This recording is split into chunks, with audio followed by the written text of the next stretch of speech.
Ballon d'Or তুমি কার? যোগ্য খেলোয়াড়ের নাকি মিডিয়া হাইপের? সারা বছর যে ভালো খেলে দলকে শিরোপা জিততে যে সাহায্য করে, গুরুত্বপূর্ণ সময়ে জানপ্রাণ উজাড় করে দিয়ে যে দলের ভরসার প্রতীক হয়ে দাঁড়ায়, তুমি তার নাকি যাকে মিডিয়া হাইপ দিয়ে ফুলিয়ে ফাঁপিয়ে বেলুন বানিয়ে দেয় তুমি তার?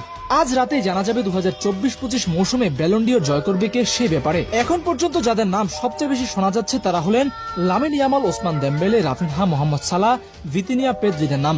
একদম মৌসুম শেষ হওয়ার আগ পর্যন্ত এই আলোচনা সবচেয়ে বেশি এগিয়েছিলেন রাফিনহা।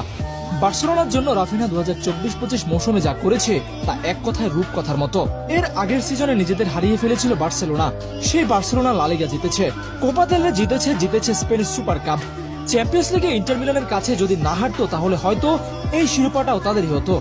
লা লিগায় রাফিনহা খেলেছে 36 ম্যাচ, গোল করেছে 18টি, অ্যাসিস্ট করেছে 11টি। লা লিগায় রিয়াল বার্সার ভবিষ্যৎ তৈরি করে দেয় এল ক্লাসিকো। সেই এল ক্লাসিকোতে রাফিনহা ছিলেন অনবদ্য, সর্বশেষ এল ক্লাসিকোতেও ছিল তার জোড়া গোল। স্পেনিশ সুপার কাপের ফাইনালেও রিয়াল মাদ্রিদের বিপক্ষে করেছে 2 গোল। এরপরে রিয়াল মাদ্রিদের ঘরের মাঠে গিয়ে যে বিরাট জয় নিয়ে এসেছিল বার্সেলোনা, সেখানেই ছিল রাফিনহার 1 গোল। অর্থাৎ বছর জুড়ে ভালো পারফর্ম করার পাশাপাশি লা লিগা এবং স্পেনিশ সুপার কাপে রাফিনহা ছিলেন উজ্জ্বল। শুধু লা লিগা নয়, চ্যাম্পিয়ন্স লিগে রাফিনহা খেলেছে 14 ম্যাচ, 14 ম্যাচে করেছে 13টি গোল, 9টি অ্যাসিস্ট। সব মিলিয়ে এই সিজনে রাফিনহা 34 গোলের পাশাপাশি করেছে 25 অ্যাসিস্ট, যা এই সিজনে বার্সেলোনার হয়ে সবচেয়ে বেশি। কিন্তু তবুও এখন শোনা যাচ্ছে রাফিনহা ব্যালন ডিওরের জন্য যোগ্য নয়।